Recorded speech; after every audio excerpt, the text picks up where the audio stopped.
자, 이번 시간에는 통신 시스템의 구성 요소에 대해서 배우도록 하겠습니다. 우리가 이제 앞으로 배울 내용을 전체적으로 보게 되는 그런 내용입니다. 그래서 좀 자세하게 설명할 텐데 뭐 옛날 얘기도 있고 최신 얘기도 있습니다.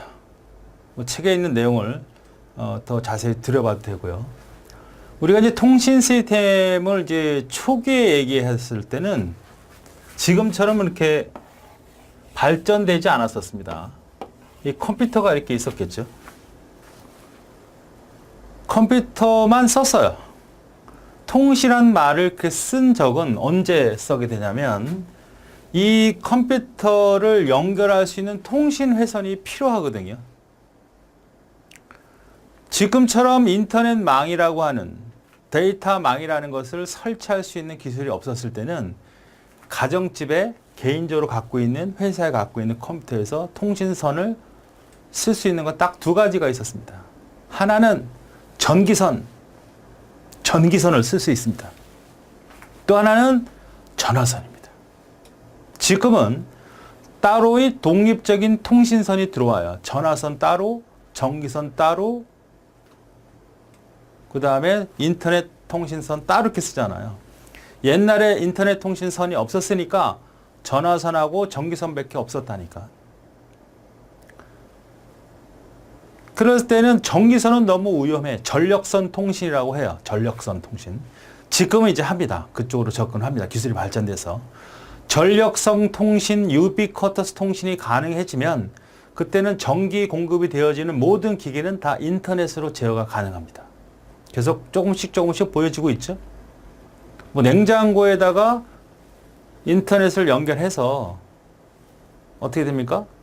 냉장고 안에 있는 물품이 상하거나 오래된 걸 인식해서 주문을 놓잖아요. 그런 거 한 번쯤 들어봤잖아요.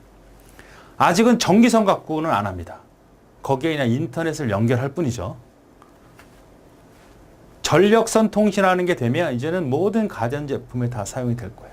그때 시절, 그거는 나중에 할 얘기고, 지금은 과거로 돌아가서 전력선, 전기하고 전화선밖에 없었던 시절을 얘기하려고 합니다.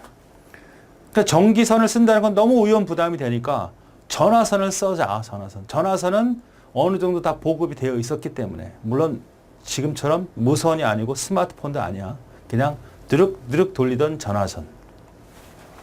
그래서 전화가 있다고 합시다. 전화. 이게 전화기예요. 전화기.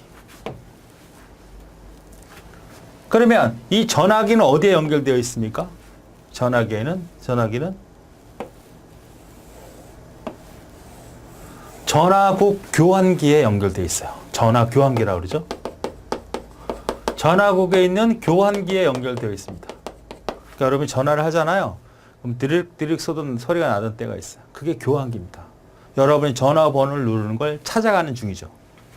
그럼 이것이 전화국이 한두 군데가 있는 게 아니라 여러 개가 있겠어요? 그렇습니까? 전화국이 막 있을 거 아니야. 여기 뭐 종로 전화국, 강화문 전화국이 다 있겠죠. 이렇게 다 연결되어 있다고. 망구조 형태로.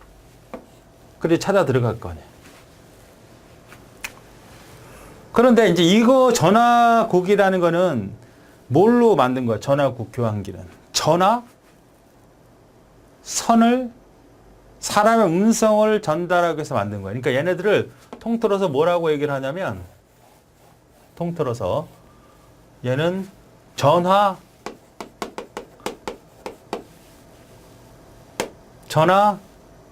공중전화망이라는, 공중전화망.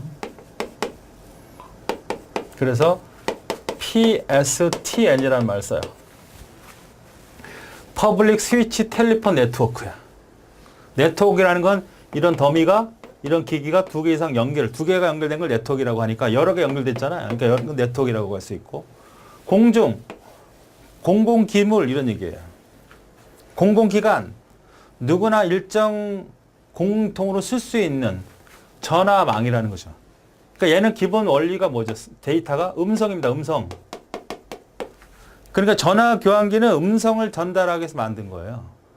전화국에서 전화 교환망이라고 하는 공중전화망은 사람의 음성을 전달하기 위해서 만든 거라고. 근데 이거를 컴퓨터 통신을 해야 되겠다.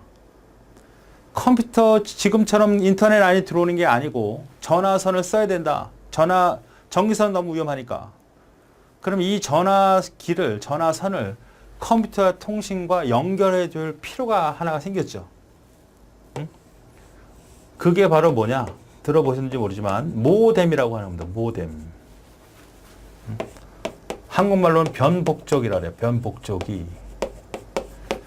모듈레이터, 디모듈레이터. 변조하거나 복주하는 기다. 변복적이. 변조하고 원래 외들로 되돌린다.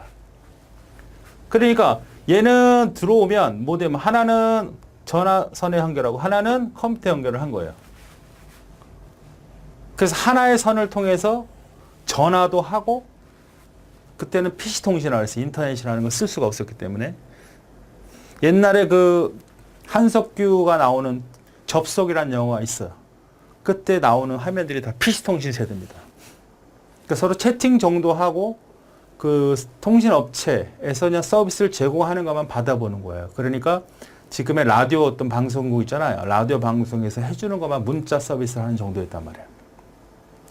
음성으로 하는 게 아니라 눌러서 글자를 받아보고 정보를 받아보고 다운받고 가끔 친구랑 만나서 채팅하고.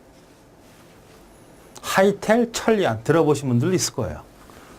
이때는 이 모뎀이라고 하는 거를 PC하고 그 다음에 전화기를 연결해서 썼어요. 그래서 가끔 이제 어렸을 때는 이런 경우가 있었죠. 부모가 아우 제가 또 전화 못하게 통신하나 보네 이런 얘기가 나와요. 그럼 뭐예요? 하나의 통신선을 쓰니까 전화를 하면 PC 통신을 못하는 거고 PC 통신을 하면 전화를 못 쓰게 되는 거죠. 얘야 전화 끊어라. 저 PC 통신 컴퓨터 끊어. 엄마 저기 전화 좀 해야 돼. 이런 일이 있었습니다. 왜 필요했을까 이게? 필요한 이유가 이거죠. 컴퓨터에서 발생되는 신호는 이렇게 생긴 거예요. 무슨 신호죠? 이렇게 생긴 게 디지털 신호죠. 디지털 신호. 그죠? 컴퓨터 아날로그 신호예요. 음성 신호예요. 이거야. 사람의 음성은 아날로그 신호입니다. 아날로그예요. 이 공중전화망인 PSTN은 사람의 음성을 전달하기 위해서 만든 거지 컴퓨터인 데이터인 디지털 신호를 위해서 만든 게 아닙니다. 그런데 그 시절에는 가정집에 가장 많이 보급된 게 전화선이었고 전기선도 있었지만 위험했고 새롭게 지금처럼 인터넷선을 깐다는 건 너무 비용 부담이 컸고 그런 인프라도 구축되지 않은 상태였기 때문에 전화선을 쓸 수밖에 없었죠. 그래서 이 모뎀은 어떤 의미다? 아날로그 데이터를 뭘로? 디지털로 바꾸고 거꾸로 이렇게 해야 되겠죠. 그러면 지금처럼 하면 디지털 데이터를 아날로그로 바꾸고 다시 아날로그를 디지털로 바꿔야지. 왜? 가서 우리가 전달하는 곳은 어디냐면 이런 데가 있을 거고 그 다음에 컴퓨터 모니터가 하나 있을 거고 이런 형태 제어 장치 그렇게 있었을 거라. 그러니까 무슨 얘기냐면 여기도 뭐가 있어야 될까요? 모뎀이 있어야 돼요. 모뎀이 하나만 있는 게 아니죠. 만나는 사람은 여러 사람이 들어올 거 아니야. 그러니까 여기가 어디냐면 하나의 회사다. 회사. 뭐 하이텔이든 뭐 천리안이든 그때는 그랬어요. 지금은 뭐 워낙 많죠. 서비스를 해주는 네이버, 구글 여러 포털 사이트가 많지만 옛날에는 하이텔, 뭐 천리안 그쪽밖에 접속을 못했어요. 사람이 여기서 쓰고 그 다음에 실제로 이렇게 컴퓨터가 있으면 이제 컴퓨터 다른 말로 호스트 컴퓨터 이렇게 얘기를 하죠. 여기에 있는 하드디스크에 저장된 정보를 가져다가 이렇게 해서 저기다 갖다 썼단 말이에요. 그럼 여기까지도 모뎀 아날로그 신호라고 이렇게. 그럼 여기서부터 들어올 때는 뭐가? 다 디지털 신호거든요. 컴퓨터니까. 자, 이런 형태로 데이터를 주고받았다고요. 지금은 이제 이 망 자체도 엄청나게 전 세계를 커버하는 인터넷 망 구조고 이런 서비스 업체도 하나만 있는 게 아니라 무수히 많잖아요. 그렇죠? 근데 초기 우리가 PC통신 모델은 이런 모습이었다. 그래서 이렇게 저렇게 전달이 됐던 거다. 이런 뜻입니다. 그런데 조금 지나서 이 모뎀의 속도가 초기에는 1200이었습니다. 1200 bps. 이게 뭐예요? bps라는 건 뭐냐면 비트 퍼 세컨입니다. 그러니까 비트 퍼 세컨드. 초당 몇 비트를 보내느냐 이거죠. 초당 1200비트를 보냈다는 거야. 초당. 다시 계산하면 한 문자가 8비트라고 가정을 해보자. 알파벳 한 문자가 A가 하나가 8비트라고 하면 1200을 8로 나눠볼게요. 8, 8, 1, 8, 400이 남죠? 8, 5, 40이죠. 그러니까 150자, 초당 150문자, 알파벳을 전달할 수 있는 속도입니다. 그 정도의 속도는 그냥 텍스 상태에서 정보를 주고받을 수 있는 거. 그냥 문자로 카톡에서 쓰던 정도를 주고받을 수 있는 정도 수준입니다. 그러니까 지금 그거 인터넷으로 쓰는 카톡도 물론 그 속도로 나오죠. 그런데 영상을 받아려면 한참 받고 주고받고 하잖아요.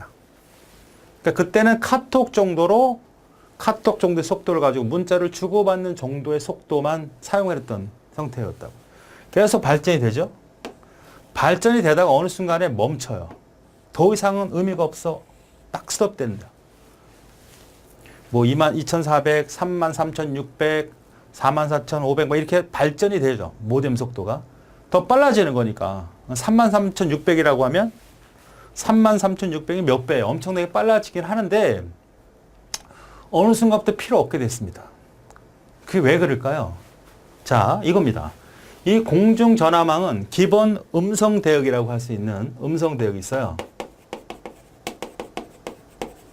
300에서 3400Hz입니다. 사람의 음성 대역이라고 하는 것은 사람의 음성을 이렇게 아날로그로 표현을 해보면 1초에, 여기 1초라고 하죠. 여기서부터 여기까지 한 주기라고 그래요. 한 주기. 그러면 지금 한 번, 이건 무시해버리고, 두 번, 세 번, 네 번, 다섯 번, 여섯 번이라고 하자. 1초에 6번이면 6Hz라고 그래요. 1초에 6Hz. 300Hz라고 하면 1초에 300번 이게 진도가 된다는 거죠. 3400이면 1초에 3400번 진동이 된다는 거 아닙니까? 그렇죠? 이걸 많이 들어봤던 건 여러분 라디오 주파수 같으면 뭐 107.5MHz, 메가로 들어가죠, 메가. 네? 메가는 1메가는 100만입니다. 100만. 그러니까 100만, 1000만 억이네요. 1초에 억 단위의 진동이 일어나는 거예요. 자, 그러니까 사람의 음성이 이렇게 된다는 것은 300과 3400이라는 것은 사람의 음성을 저음으로 내든 아마 소리를 질러든 이 범위가 평균으로 들어온다는 얘기예요. 그러니까 이 주파수라는 건 뭐랑 비교하냐면 이거 주파수라래. 주기 반복수잖아요. 반복수. 반복수를 주파수라고 그러고 주파수가 1초에 몇 번 했냐에 따라서 주파수 헤르츠라는 단어를 쓰는 겁니다. 그래서 이 주파수는 크기, 속도, 무슨 크기? 소리 크기. 소리 크기와 통신 속도와 비례합니다. 그러니까 주파수가 크다는 얘기는 소리가 크게 난다는 얘기예요. 멀리 빨리 전달되기도 하고. 그러니까 주파수가 빠르다, 주파수가 높다는 건 소리가 크다, 내지는 속도가 빠르다 이렇게 얘기하고, 혹은 통신 용량이 크다 이렇게 얘기를 하는 겁니다. 주파수가. 그러면 우리가 보통 그 지구가 돌아가는 소리가 있습니다. 근데 안 들릴 뿐이에요. 너무 크니까. 박쥐가 사물을 발견을 할 때 주파수를 쏘잖아요. 돌고래가 사물을 바를 때 주파수 소리가 나죠. 근데 우리는 들을 수가 없습니다. 물론 가끔 들리기도 하지만 그러니까 사람이 들을 수 없는 대역이 있어요. 소리는 있지만 또 말할 수 없는 크기도 있습니다. 암만 소리를 질러도 한계가 있다는 거죠. 그걸 음성 대역이라고 그래요. 음성 대역. 박치가 주파수 쏘는데 안 들려요. 요거 라디오 주파수 있잖아. 이건 굉장히 큰 소리입니다. 사람이 질러도 이 정도밖에 안 나오는데 이건 굉장히 큰 소리. 안 들려. 만약 이걸 들을 수 있다면 사람은 못 살아요. 근데 어떻게 듣습니까? 라디오라고 하는 수신 장치를 통해서 듣는 거죠. 내가 주파수를 맞추는 거는 공중파로 날라오는 그런 굉장히 큰 소리를 작은 소리로 내가 사람이 들을 수 있는 소리로 낮추는 겁니다. 그래서 이걸 음성대역이라고 해요. 그러니까 사람의 음성만 전달하면 되니까, 사람의 음성만 전달하면 되니까, 뭐 높이 할 것도 없었잖아. 그러니까 얘는 목적이 뭐야? 사람의 음성을 전달하려고 했던 거야. 컴퓨터 쓰려고 했던 게 아니야. 그런데 무리하게 이 모뎀이라는 걸 만들어서 여기서 사람의 음성, 컴퓨터 데이터를 사람의 음성처럼 전달시켜서 전달했던 거 아닙니까? 계속 속도 높여봐야 의미가 없잖아. 가는 길이 좁은데. 내가 뭐 그 스포츠카를 샀어요. 이거 포장도로 있으면 달릴 의미가 없잖아요. 고속도로가 아니면 의미가 없잖아요. 포장도로야 고속도로 저 스포츠카 살 필요가 없잖아. 그래서 중단이 됐던 겁니다. 왜? 음성대역. 가는 길이 좁기 때문에. 그런데 조금 기술이 발전돼서 전화기를 이제 이렇게 사용하지 않고 ADSL이라는 기술을 사용할 때가 있었습니다. 지금도 쓰기도 해요. 이건 한국말로 뭐냐면 비대칭 가입자 회로입니다. 자, 이 모뎀을 이용하는 이런 형태의 통신 방식을 쓰다 보니까 그냥 버리긴 아까워. 그러면 이렇게 하자. 1메가를 주자, 1메가. 그리고 우리가 요게 아니라 1메가라는 건 100만 정도 준다는 거야. 그래서 하나의 신호, 이거는 쭉 들어오면 이거는 전화기에 연결해주고 조금 주파수가 센 거는 컴퓨터에 연결해주자. 돈을 더 내면. 그러니까 그림으로 대역으로 얘기하면 3,400 정도의 영역에서는 요 이하는 사람의 음성을 쓰고 그 이상이 되는 이 부분은 컴퓨터 통신을 하자. 그러니까 이제는 엄마가 전화 끊어라 이런 말 안 해도 돼. 그냥 써, 동시에. 근데 잡음은 조금 있죠. 하나의 통신선을 쓰니까. 잡음은 또 근데 음성대역은 다른 거야. 이걸 우리가 비대칭 가입자 회로라고 하는 거죠. 하나의 통신선에 주파수를 다르게. 그래서 이걸 뭐라 그래? 주파수 분할 기술이다 이렇게 얘기를 해요. 우리가 앞에 시간 분할이라는 것도 배웠죠. 시간 분할. 운영 체제 때도 나왔고 잠깐 얘기했죠. 통신선을 하나를 시간차를 여기 연결해주고 여기 연결해주고 여기 연결 시간차를 가지고 연결해서 쓰는 경우는 시간 분할이라고 그랬고 이건 하나의 통신선을 가지고 주파수를 다르게 하는 거야. 주파수를. 나중에 배우긴 합니다. 여러분이 음악 밴드를 들으면 음악 밴드가 뭐 기타 소리, 뭐 밴드 소리 막 나잖아요. 밴드, 뭐 베이스 소리. 각각의 소리는 소리가 다릅니다. 주파수가 다른 거예요. 그냥 아무 생각 없이 들으면 믹싱이 돼서 좋게 들리는데 내가 드럼에 관심 있다 드럼만 쫙 뽑아서 들을 수 있습니다. 집중해서 들으면 주파수를 분리해내는 거예요. 그런 것처럼 하나의 통신선에 주파수가 두 개가 지나가는데 빠른 거는 컴퓨터다. 그래서 이렇게 가입했던 그런 기술이 있었다. 이것이 비대칭. 근데 왜 비대칭이라는 말을 썼냐면 옛날에 그 전화하고 TV만이 있었을 때 컴퓨터라는 게 등장되기 전에 이 전화선하고 TV를 이용해서 쓸 수 있는 방법이 몇 개냐. 그러면 지금처럼 홈쇼핑처럼 전화선을 통해서 각 쇼핑센터에서 문자 방송을 했어요. 문자 방송. TV를 켜놓으면 막 문자가 방송이 되는 거야. 지금 뭐 텔레비처럼 나오는 게 아니고 글자가 막 나와요. 무슨 상품이 있고 뭐 있고 그러면 저거 괜찮네? 전화원에서 선택을 1번 선택하고 2번 선택하고 5번 선택하면 그것이 주문이 되는 그런 시스템이 있었겠죠.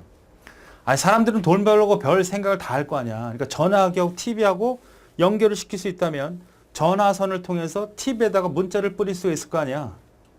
그럼 사람 문자를 보고 전화를 선택해서 어떤 물건을 구입할 수도 있는 거 아닙니까? 이런 기술이 있었어요. 그죠? 이 기술에는 뭐냐? 전화선을 통해서 데이터가 들어오는데 내려오는 건 되게 많아. 그치? 많은 양이 내려올 거고 선택하는 건 이 사람들이 선택할 때 하나, 두 개, 전화번호 하나, 두 개, 세 개 정도니까 올리는 속도는 많이 가질 필요가 없잖아요. 우리는 내려오는 속도와 올리는 속도라. 이걸 무슨 속도? 다운로드 속도. 이건 업로드 속도라고 하죠. 그럼 통신 속도가 같아도 되지만 비용을 낮추려고 하면 굳이 업로드 속도는 많이 없는데 이 부분을 똑같이 얘가 만약에 100이다. 그럼 여기다가 100을 만들 필요는 없잖아. 100메가라고 하자고. 예를 들어서. 여기는 올라가는 게 별로 없는데 사용자가 선택하는 건 별로 없어. 한 달에 1년에 거의 안 하는 애들도 있어. 그럼 똑같은 용량을 가질 필요가 없으니까 광고는 많아지고 선택은 그게 많이 않으니까 보내고 받는 다운로드와 업로드 속도를 다르게 구축해서 사용했던 시스템을 업그레이드 시킨 겁니다. 그래서 비대칭 가입자 회로라고 하는 거예요. 그래서 이 ADS를 연결하면 전화선을 쓰는 거 맞고요. 전화선을 쓰는 거 맞고 전화선에서 컴퓨터 통신이나 전화를 동시에 쓸 수 있습니다. 전화와 컴퓨터 통신을 동시에 쓸 수 있고 다운로드 속도가 빠르고 많고 크고 업로드 속도는 적은 그런 비대칭 가입자 회로를 쓰던 시절이 있었다. 더 기술은 계속 발전되고 여러 가지 발전되는데 ADS를 정도만 기억을 하시면 됩니다. 자, 그래서 이제는 이제 구분을 좀 해볼 필요가 있어요. 이런 형태의 흐름이었다. 그러니까 좀 더 지나다 보니까 이거 가지고는 안 되고 그래서 전용 이 교환기는 무슨 교환기야? 아날로그 교환기니까 전용 데이터망으로 바꿔야 되겠다. 그게 이제 등장이 되는 건데 그건 차후에 설명을 하고 일단 이거부터 구분을 해보죠. 그럼 얘는 뭐냐? 얘는 여기서 얘는 모뎀이잖아요. 근데 모뎀이 하나지만 여기 여러 모뎀이 있어야 되니까 다중 모뎀이 되겠죠? 모뎀이에요, 모뎀. 얘는 뭘까요? 어떤 사람이 이 작업에 대한 부분들을 통제하고 관리해야 될 거 아닙니까? 요거를 뭐라고 하냐면 단말기라고 그래요. 단말기. DT란 말을 써요. DT. 터미널이라는 얘기죠. 터미널.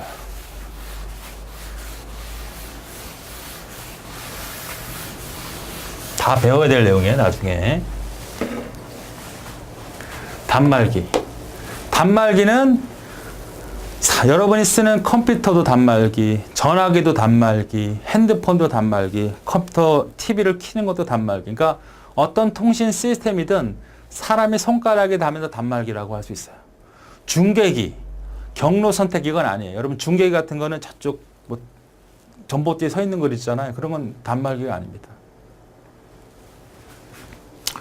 자, 그 다음 요거는 뭐냐면 통신 제어 장치라 그래요.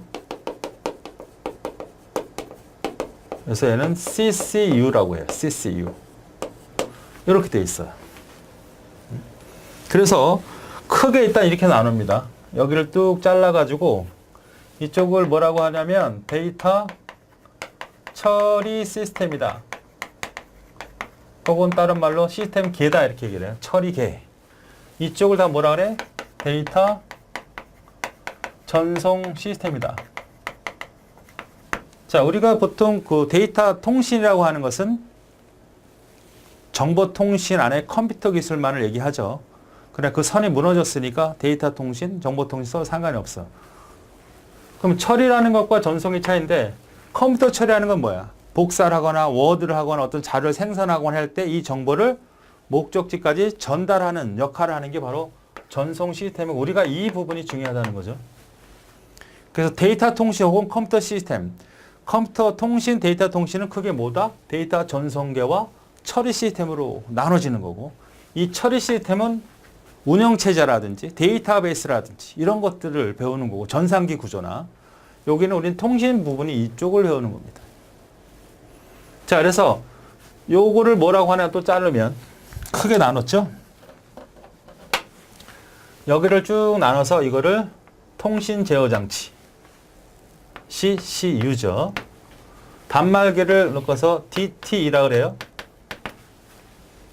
그 다음에 요 모뎀하고 통신선 이거를 전체를 묶어서 뭐라고 하냐, 이 부분을 전체를 묶어서 데이터 전송회선이라고 합니다. 여기 또 뭐 있죠? 모뎀이 있죠. 그 다음에 이게 뭐가 있죠? 컴퓨터는 단말기니까 DT가 있는 거. 구분 되나요? 시스템 이렇게 나눠집니다. 그래서 이 모뎀을 좀 더 세분화시키면 전송에서는 크게 뭘로 나눠질까요? 자, 구분을 좀 해보죠.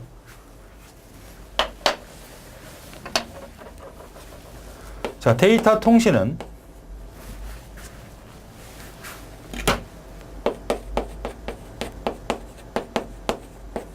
통신 시스템은 크게 두 가지로 나눠진다.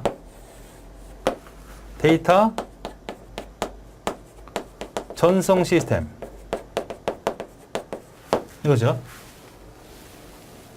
그 다음에 데이터 처리 시스템,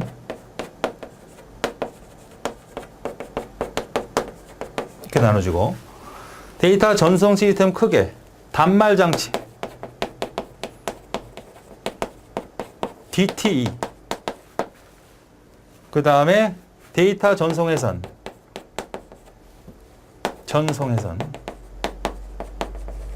여기는 두 가지입니다. 통신회선이 있고요. 정말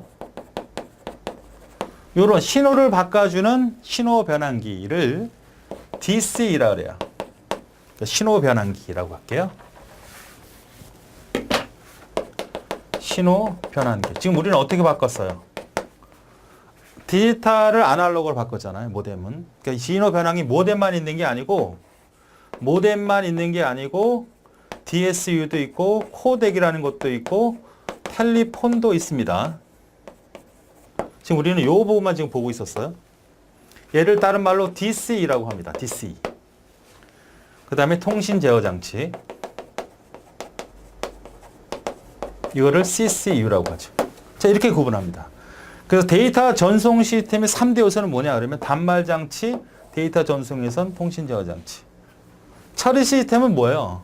하드웨어나 뭐 소프트웨어 정도가 있겠죠. 하드웨어는 다시 중앙 처리 장치, 주변 장치가 있겠죠. 이건 이렇게 중요한 게 아닙니다. 우리한테는. 물론 통신에서는 그렇습니다. 나중에 전산기 구조나 데이터베이스를 배우게 되면 다 배워야 될 내용입니다. 그러면 단말 장치는 대체 뭐냐? 아까 얘기했던 것처럼 팩스, 핸드폰, 컴퓨터, 리모컨 이런 것들은 다 단말기고 중계기는 아니에요. 그럼 단말기는 대체 뭘 하는 거야?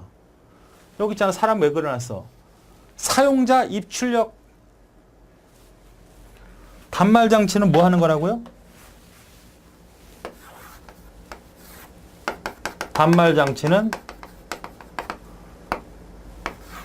사용자 입출력. 사용자 인터페이스 장비라고요. 인터페이스, 접근해서 쓸 수 있는 장비를 단말기라고 하는 거예요.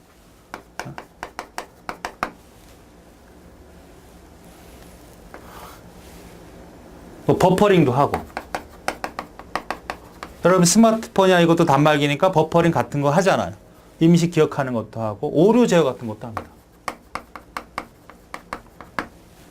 그럼 이 신호 변환기는 뭐예요? 이거랑 구분을 잘 알았을 때 신호 변환기는 DC죠. 얘는 뭐 하는 거예요? 목적이 신호 변환이에요. 신호를 바꿔주는데 목적이 있는 거야. 동기 유지도 합니다. 동기 유지 너무너무 중요한 단어인데 동기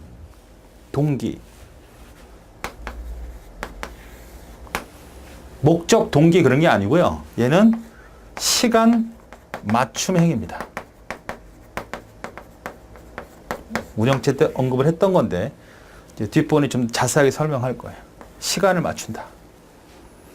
내가 데이터를 보낼 때 받을 때 시간이 일치되지 않으면 통신이 불가합니다. 제가 지금 여러분한테 말하는 속도는 대상층이 어느 정도는 내 말을 이해할 수 있는 층이죠. 초등학생 유치원생들한테 이걸 지금 강의한다는 거는 동기가 안 맞았다 그래. 그렇죠. 어느 정도 데이터를 보낼 때 그걸 받아들일 수 있는 일정한 약속이 있어야지 데이터를 주고받는데 문제가 안 생기거든요. 그런 걸 동기라 그래. 어쨌든 이걸 이렇게 기억을 하세요. 여러분은. 시간 맞춤형이다. 데이터를 보내고 받을 때 시간을 맞춰야만 된다. 시간을 맞추지 않으면 전혀 우리는 데이터를 주고받을 수 없다. 통신이 성립되지 않는다. 기억하시고 오류 제어 같은 것도 해요. 신호 변환기 그거죠. 왜? 통신망이라는 게 이렇게만 있는 게 아니야. 지금 인터넷이라는 망도 있잖아요. 신호를 적합히 바꿔줘야 됩니다. 나중에. 통신에서는 선이죠. 말 그대로 선. 그래서 한꺼번에 묶어서 데이터 전송의 선이라고 하는 거고, 통신 제어 장치는 뭐냐? 이제 우리가 배우는 모든 내용이죠. 우리가 컴퓨터에서 가장 중요한 게 뭐죠? 컴퓨터에서 CPU잖아. 전송 시스템에서 가장 중요한 건 바로 얘입니다. 얘가 다 하는 거예요. 얘가 다 하는 거예요. 자, 그럼 구분할 때 오류 제어는 누가 하냐 이렇게 물어볼 수 있죠. 얘가 하는 거냐, 얘가 하는 거냐, 얘가 하는 거 물으면 얘가 하는 거예요. 얘는 없어도 돼. 주기능이 아니야. 각종 제어, 모든 제어는 다 누가 하는 거야? 통신 제어 장치가 하는 거지. 얘는 핵심이 이거예요. 사용자가 사용할 수 있도록만 하는 거야. 통신 시스템을. 이게 핵심이야, 얘는. 주기능, 나머지는 보좌기능. 없어도 돼. 신호 변환한 게 가장 핵심 기능은 뭐야? 말 그대로 신호 변환이야. 나머지는 다 누가 한다? 통신 제어 장치가 한다. 우리가 앞으로 배울 내용들은 다 통신 제어 장치를 배우는 거다. 그러면 이런 것들은 어떤 역할을 하는 건지 그것들은 책의 내용을 살펴보시면 됩니다. 자, 그래서 일단은 통신, 전송 시스템 세 가지가 있다는 거 잘 기억하시고, 전송에서는 신호 변환기, 통신에서. 그럼 이걸 우리가 메모리를 그려보면 어떻게 돼요? 여기 컴퓨터 있죠?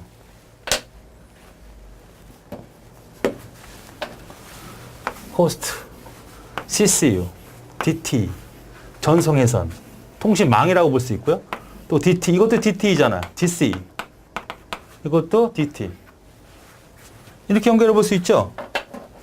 자, DT, 그 다음에 DC, 그 다음에 망. 그죠? 공중전화망, 네트워크. 그 다음에 다시 뭐예요? DC. 왜 이게 필요한 거예요? 이 망이 어떤 형태의 신호를 쓰는지 알 수가 없잖아. 그러니까 그 신호에 맞게 적합하게. 그 다음에 DT가 붙어 있죠. 요건 DC. 그 다음에 CCU. 그 다음에 호스트 컴퓨터. 자, 요렇게 우리가 논리적인 구조를 그려낼 수가 있는 겁니다. 자, 그러면 DC가 어떤 역할들을 하는지 간단히 살펴보죠. 책에 있는 내용을. 자, 책에 있는 내용이에요. 그림. 뭐 비슷하게 그려졌죠?